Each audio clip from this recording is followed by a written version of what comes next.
রংপুর সহ দেশের বিভিন্ন অঞ্চলে আগামী 5 দিন দমকা হাওয়া বজ্রপাত সহ বৃষ্টির পূর্বাভাস দিয়েছে আবহাওয়া অধিদপ্তর।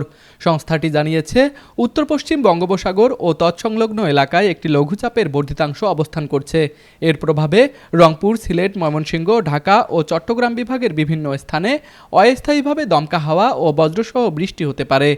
আজ বুধবার থেকে শুরু করে আগামী কয়েকদিন পর্যন্ত দেশের বিভিন্ন অঞ্চলে এই বৃষ্টিপাত অব্যাহত থাকতে পারে।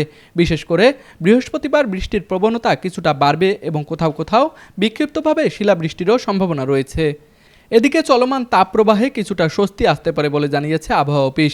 বৃহস্পতিবার থেকে দিনের তাপমাত্রা 1 থেকে 2 ডিগ্রি সেলসিয়াস পর্যন্ত কমতে পারে এবং রাতের তাপমাত্রাও সামান্য হ্রাস পেতে পারে।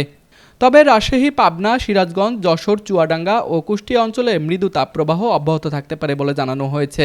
শুক্রবার থেকে আবারও কিছু এলাকায় বৃষ্টির পরিমাণ কমে আসতে পারে, তবে উত্তরাঞ্চলের কিছু জায়গায় বৃষ্টি অব্যাহত থাকতে পারে।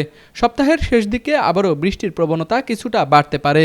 আবহাওয়ার এই পরিবর্তনের সময়ে বজ্রপাত ও দমকা হাওয়া থেকে সতর্ক থাকার আহ্বান জানিয়েছে আবহাওয়া অধিদপ্তর। বিশেষ করে খোলা স্থানে অবস্থান এড়িয়ে নিরাপদ আশ্রয়ে থাকার পরামর্শ দিয়েছে সংস্থাটি।